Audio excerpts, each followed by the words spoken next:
Clara Mitchell had already decided she hated airports. Not in a dramatic way, just in the quiet, tired way that came after too many hours in the air, stiff legs, and the dull ache behind her eyes from staring at the same screen for half a day. Heathrow felt endless. Voices echoed in languages she barely recognized, wheels rolled across shiny floors, and people moved with purpose while she stood still, clutching the handle of her suitcase. Her phone buzzed once, then froze. Perfect, she muttered. The hotel address wouldn't load. Her rideshare app spun in circles. Outside, rain painted thin silver lines on the glass doors. She stepped through them anyway. Cold air brushed her cheeks. Cars lined the curb. Black cabs waited in a neat row, drivers leaning against doors or checking their phones. One of them noticed her. He straightened, closed his trunk, and walked toward her with an easy pace, like he wasn't in a hurry but still knew exactly where he was going. Need a taxi? His voice was calm. Friendly without trying too hard. Clara studied him for half a second, dark jacket, neat hair, eyes that didn't rush her. Yes, she said, relief slipping out before she could stop it. He took her suitcase gently, as if it weighed nothing. Where to? She gave the hotel name, hoping she said it right. He nodded once. Got it. The door clicked shut behind her. The seat was warm. The smell inside the car was clean, coffee and something like rain. I'm Daniel, he said as he pulled into traffic. Clara. Lights blurred past the window. Planes roared somewhere above them. For a moment, she just breathed. Long flights always left her feeling loose, like she had been shaken out of her life and poured into a new place. You visiting? Daniel asked. Yes. For a while. He smiled in the mirror. That pause means there's a story. She almost laughed. Maybe. Traffic slowed near a roundabout. I lived here once, she added. Years ago. Oh? Yeah. I left suddenly. Hard thing, he said. Coming back. She glanced at him. How did you know? I drive people from airports every night. The ones returning always look different from the tourists. That made her quiet. Rain tapped against the windshield harder now. You live here? She asked. For now. That doesn't sound sure. He shrugged. I'm from Canada. Ontario. Moved here after school. Thought I'd stay a year. That was 7 years ago. She smiled at that. Guess life keeps rewriting plans. Exactly. They drove across a bridge, the city glowing on both sides like a reflection. Clara felt the strange pull of talking to someone she'd never meet again. It made honesty easier. I'm here because I needed to remember who I was before everything got complicated, she said. Daniel didn't press. Just nodded. Good reason. The hotel sign appeared ahead. Her stomach dropped. Too soon. He stopped by the curb and turned off the meter. That'll be £42. She handed him cash, then paused with her wallet still open.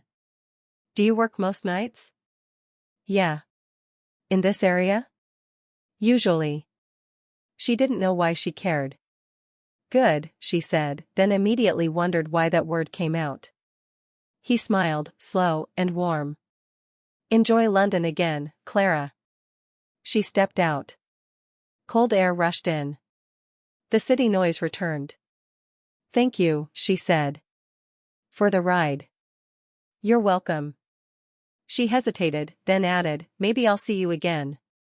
Something in his expression changed, soft, hopeful. I'd like that. She walked toward the doors, suitcase rolling behind her. Halfway inside, she turned. Daniel was still there. Watching her. Then he lifted one hand in a small wave. Clara waved back before she could stop herself. Inside the lobby, her heart felt oddly full for someone who had just arrived. She didn't know his last name. Didn't know where he lived. didn't know why her chest felt warm. But one thing surprised her more than anything else. She already wanted another ride. Clara thought seeing Daniel again was impossible. Heathrow rides weren't supposed to turn into anything more than a memory. Yet, the next evening, as she wandered through the narrow streets of Notting Hill, clutching a worn paperback, the familiar shape of a black cab caught her eye. Her stomach lurched. She froze. The cab slowed. He leaned out the window, that calm, steady look she remembered. Well, either London is very small, or fate has a sense of humor, Daniel said, a hint of a smile tugging at his lips. Clara laughed nervously. I think it's the first option. Maybe, he said, but you look like you could use a ride. Her heart skipped. Against her better judgment, she nodded. All right, but only a short one. He opened the door without hesitation. She stepped in, and the familiar scent of coffee and rain greeted her. They drove through quiet streets lined with old brick houses and glowing lamps. It felt like they had entered a different world, one outside the chaos of airports and hotels. So, Daniel started, Chicago, Boston, which one are you really from? Boston, she admitted. But I've lived in Chicago. Most of my adult life, actually. He nodded, listening without judgment. That was the first thing she noticed. He didn't interrupt, didn't try to impress her with stories of his own. He just listened. She told him about London, about the apartment she had left behind, about the heartbreak that pushed her across the ocean years ago. Her voice wavered only once when she mentioned a man she thought she would marry. Daniel glanced at her through the mirror, saying nothing, letting her words hang in the warm silence. Then he shared a piece of himself. I grew up in Ontario. Moved here after college. Thought I'd find my place, but somehow, the road keeps pulling me. I drive people to places and listen to their lives. Sometimes I wonder if I'm living someone else's story by listening so much. Clara turned slightly, studying him. Do you ever think about stopping? Settling somewhere? He shrugged. Sometimes. But life doesn't let you park when you're not sure where home is. Her chest tightened. Something about that answer felt too honest, too real. The cab stopped near the Thames. The river reflected the soft glow of streetlights, and the quiet was almost dizzying. Clara didn't step out immediately. She watched the water ripple, her thoughts tangled. Then she spoke, almost a whisper. Daniel, can I ask you something? Of course. Do you believe people meet for a reason? He considered it. I think we notice certain people for a reason. That counts, doesn't it? Her lips curved in a small smile. It does. They stayed silent for a while. Clara felt the weight of 4 years of distance, heartbreak, and missed chances pressing into the space between them. I don't want to be just another story in your cab, she said finally. Daniel's gaze didn't waver. I don't see you that way. Her heart jumped. The honesty in his voice made her chest ache. She wanted to reach across the small space between them, to feel the connection she couldn't define but couldn't ignore. The sound of rain started again, lighter this time, pattering against the roof. The city seemed to fade, leaving only the cab, the river, and the quiet pull between them. Why does this feel unfinished? She asked. Because we didn't expect it, he said. Clara shook her head, half laughing, half sad. I barely know you. Sometimes that's the dangerous part, he replied, his tone low, almost a secret. She met his eyes, searching for an answer, for some clue she could hold on to. What are we doing, Daniel? I was hoping you'd tell me, he said, a small smile forming at the corner of his lips. Rain fell harder. The cab's engine hummed beneath them, steady and warm. I don't want this to just be a nice memory, Clara whispered. Neither do I, he said. The moment stretched. Words were unnecessary. Everything that had drawn them together, the laughter, the honesty, the quiet moments, was suspended in the air. Finally, she opened the door. The night air hit her face, cold and real. I should call a cab to the airport, she said, though she didn't really want to. Daniel's chest tightened. That's in 2 days. Yes, she said, stepping onto the wet pavement. She looked back once, catching his eyes in the mirror. He stayed seated, watching, a quiet promise in his expression. Clara walked away, heart racing. She didn't know what was coming, didn't know if they'd meet again. But the week ahead felt charged with possibility. And Daniel? Daniel knew one thing. This ride was only the beginning. Clara couldn't stop thinking about Daniel. Every corner of London reminded her of him, the way he smiled, the soft tone of his voice, the calm patience that made even a taxi ride feel like a safe space. She told herself it was silly. He was a taxi driver. She was leaving in a few days. But her heart refused to listen to reason. By the third night, she decided not to leave things to chance. She wandered outside her hotel after dinner, pretending to look at the street, hoping to see a familiar black cab. And then, as if London had read her mind, there it was. Daniel leaned casually against the door, checking his watch. The moment she saw him, her chest tightened. "You're persistent," he said with a grin. "I could say the same," she replied, trying to sound confident but failing. Her hands twisted in the strap of her bag. "Get in," he said, holding the door. She didn't hesitate this time. The cab moved smoothly through the quiet streets. The city lights shimmered on wet pavement, and for a while, neither spoke.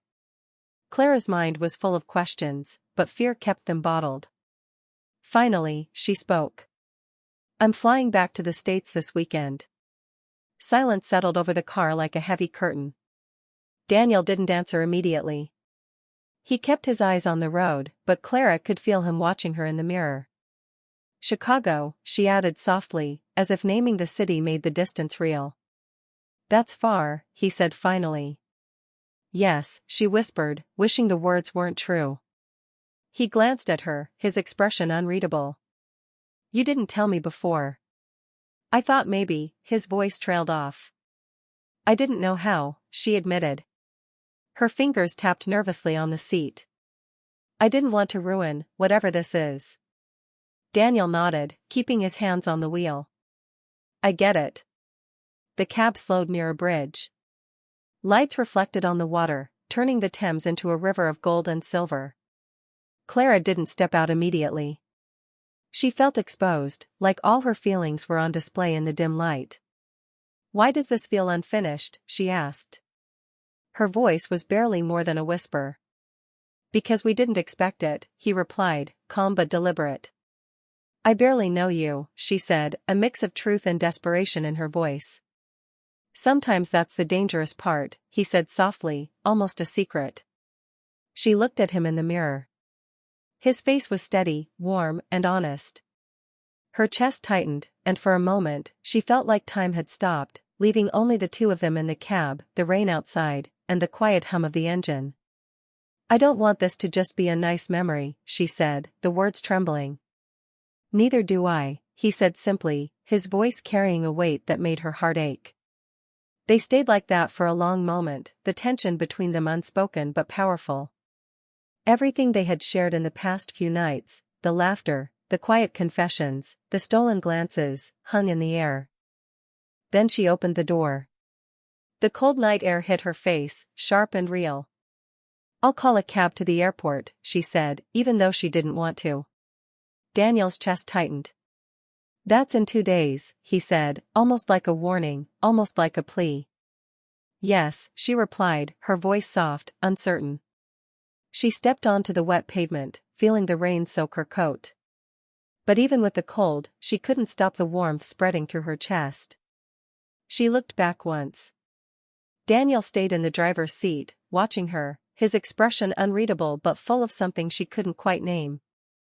Clara walked toward the hotel doors, her heart pounding. Every step felt heavy and light at the same time. She didn't know what would happen next. She didn't know if they'd see each other again. But for the first time in a long while, she felt like her heart was awake, ready for something uncertain and real. And Daniel? He sat in the cab long after she disappeared inside, gripping the steering wheel, staring at the empty street. He knew one thing, he couldn't let this end without trying. Something about Clara was different, something worth following beyond the city, beyond the week, beyond the cab. Tonight, the ride had ended. But tomorrow, anything could happen. The morning of her flight, Clara's phone buzzed. She almost ignored it, thinking it would be another work email, another reminder of reality. But the name on the screen made her heart stop, an unknown number. She hesitated, then swiped. "This is Clara. Are you working?" Her fingers trembled slightly as she typed the reply. "Yes. Can you take me to Heathrow?" The words felt like a test, a chance she wasn't sure she could take. "I'd like that," she added. When she stepped outside her hotel, Daniel's black cab was waiting. The city was quiet, the morning mist wrapping around the streets like a soft blanket. When she climbed in, it was different this time. The air between them wasn't tentative. It was charged. "Morning," he said, sliding her suitcase into the back. "Morning," she replied, her voice steadier than she felt. The cab moved smoothly through London, the familiar rhythm of the tires against wet pavement grounding her. Neither spoke for a while, letting the city pass in blurred lights and reflections. Clara watched him drive, the way he handled the wheel with calm precision, and felt the strange comfort of knowing someone else was in control, guiding her forward. Finally, she broke the silence. "I almost didn't text you," she admitted, her eyes flicking to him in the rearview mirror. "I'm glad you did," Daniel said, his voice quiet but sure. Her hands twisted nervously in her lap. "I don't want today to be just a goodbye." He slowed at a red light, glancing at her. "Then let's not call it that." Her heart lifted, uncertain, as if hope had snuck in while she wasn't looking. "What do you mean?" "I've got vacation time," he said with a small grin. "And a passport." Her eyes widened. "You're serious?" "Absolutely," he replied. "I can visit Chicago. See if this feeling survives real life." A laugh escaped her, light and shaky, mingling with the tension she had carried for days. "You'd really do that?" "Yes," he said simply, like it was obvious. The cab turned toward the airport, but now the journey didn't feel like an ending. It felt like a promise. Clara could feel it in her chest, a mix of excitement and relief, a warmth she hadn't realized she needed so badly. When they arrived at the terminal, Daniel stepped out first, taking her suitcase. They stood facing each other, the noise of the airport around them, but it felt distant, almost irrelevant. "I don't usually believe in strange beginnings," Clara said softly, her voice barely audible over the hum of travelers and rolling luggage. "I do now," Daniel replied, his eyes steady on hers. She hugged him, a simple, honest embrace. Not rushed, not dramatic, just the way two people hold on when they want to carry a piece of each other forward. "I'll be waiting," she whispered as they pulled apart. "So will I," he said, a quiet promise in his tone. Clara walked toward the security line, her suitcase wheels clicking on the polished floor. She didn't look back this time. She didn't need to. Something had shifted between them. Something real. Daniel watched her go, the space she left in the cab suddenly enormous. But he didn't feel empty. He felt determined. He had a plan, a reason, a purpose. The ride that had begun at Heathrow wasn't over, it was just starting. As Clara disappeared behind the security gates, Daniel turned the cab around, thinking about flight numbers, airport maps, and the quickest routes. But mostly, he thought about her. About the way her laugh lingered, the quiet way she looked at him, the warmth she left in the small spaces between words. He knew he couldn't let this fade. Not after everything. Not after the week that had rewritten the rules of his heart. Some rides weren't meant to end at a curb. Some rides were meant to change the direction of your life entirely. Daniel started the engine. The city stretched before him, full of possibilities. And for the first time in a long while, he didn't feel like he was just driving someone else's story. He was part of one now, his own, with Clara at the center. The taxi moved forward, steady, carrying him toward an uncertain future, but a future he was ready to chase.